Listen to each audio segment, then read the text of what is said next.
Cook with கோமாளியில் பிரியங்காவுக்கும் மணிமேகலைக்கும் நடந்த issue தான் இப்போ கொஞ்ச நாளாகவே சோஷியல் மீடியாவில் பெருசாக பேசப்பட்டு வந்துட்டுருக்காங்க. Manimegalai Cook with Comali show விட்டு விலகிட்டாங்க. அவங்க ஏன் விலகுனாங்கன்றதுக்கு ரீசனும் கொடுத்தாங்க. அதாவது, ஒரு ஆங்கராக இருக்க கண்டஸ்டன்ட் தன்னை டாமினேட் பண்ணதால தான் நான் இந்த ஷோவை விட்டு விலகிறேன். அவங்க கண்டஸ்டன்ட் அதை தாண்டி ஆங்கர் பொசிஷனில் வர்றது எனக்கு பிடிக்கல, அதனால தான் நான் விலகிறேன் அப்படின்னு சொல்லி டெஃபினேஷன் கொடுத்தும் அவங்க விலகியிருந்தாங்க. இதை பார்த்து நிறைய பேர் பிரியங்காவுக்கு விருப்பத்தை தெரிவிச்சுட்டு வந்துட்டுருக்காங்க. நிறைய பேர் பிரியங்காவை மோசமான வார்த்தையில் திட்டிட்டும் வந்துட்டுருக்காங்க. ஆனால் ஒரு சில பிரியங்காவோட ஃபேன்ஸ் எல்லாரும் ஒரு சைடு மட்டும் பார்த்துட்டு பேசாதீங்க, ரெண்டு சைடும் பார்த்து பேசுங்கன்னு சப்போர்ட்டும் பண்ணிட்டு வந்துட்டுருக்காங்க. இந்த நிலையில் இப்போது எக்ஸ் கண்டஸ்டன்ட் ஆன பூஜா ஒரு போஸ்ட் ஒன்று போட்டிருக்காங்க.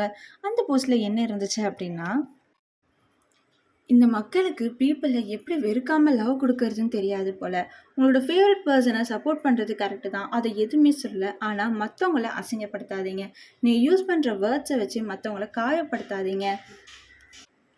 இந்த சொசைட்டி ஒரு உமனை எப்படி வேணுனாலும் கீழே தள்ளி மிதிக்கும். நீங்கள் அதுக்கு காரணமாக இருக்காதீங்க. உங்களுக்கு ஒரு பப்ளிக் பிளாட்ஃபார்ம் கொடுத்துருக்காங்கன்னா அந்த பிளாட்ஃபார்மை ஒழுங்காக யூஸ் பண்ணுங்கள். உங்களுக்கு தோன்றதை போய் கமெண்ட் பண்ணலாம் அப்படின்னு சொல்லி கமெண்ட் பண்ணி பேசாதீங்க. நீங்கள் யூஸ் பண்ணுற வேர்ட்ஸ் எல்லாம் அவங்களையும் அவங்க ஃபேமிலியும் எப்படி பாதிக்கும்னு கொஞ்சம் நினச்சி பாருங்கள். நீங்கள் ஒன்றும் அந்த இடத்துல இல்லவே இல்லை. அங்கே என்ன நடந்துச்சுன்னு உங்களுக்கு தெரியவும் தெரியாது.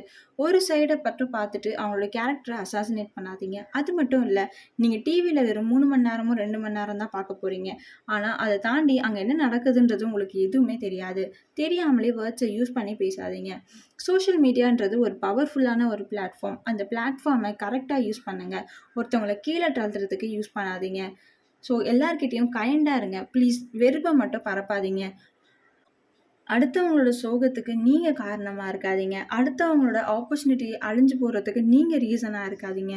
உங்களுக்கு ஒருத்தவங்களை லவ் பண்ண தெரியலனா அட்லீஸ்ட் வெறுப்பை கொடுக்காதீங்க அப்படின்னு சொல்லி ஒரு போஸ்ட் ஒன்று ஷேர் பண்ணியிருக்காங்க. ஸோ பூஜா போட்டிருக்க போஸ்ட்டை பற்றி பார்த்தா அவங்க பிரியங்காவுக்கு தான் சப்போர்ட் பண்ணிட்டு வராங்கன்றது தெரியுது. நிறைய பேர் பிரியங்காவை திட்டுறதால பிரியங்கா அப்படிப்பட்டவங்க இல்லை, நீங்கள் அப்படி நினச்சி பேசுகிறீங்க அப்படின்னு சொல்லி பிரியங்காவுக்கு சப்போர்ட் பண்ணுற மாதிரி தெரியுது. இதை பற்றி நீங்கள் என்ன நினைக்கிறீங்க? நீங்கள் கூட மறக்காம கமெண்ட் செக்ஷனில் கமெண்ட் பண்ணுங்கள். இந்த மாதிரி நிறைய அப்டேட்ஸ்க்கு ஸ்பெஷல் சினிமாவை சப்ஸ்கிரைப் பண்ணுங்கள்.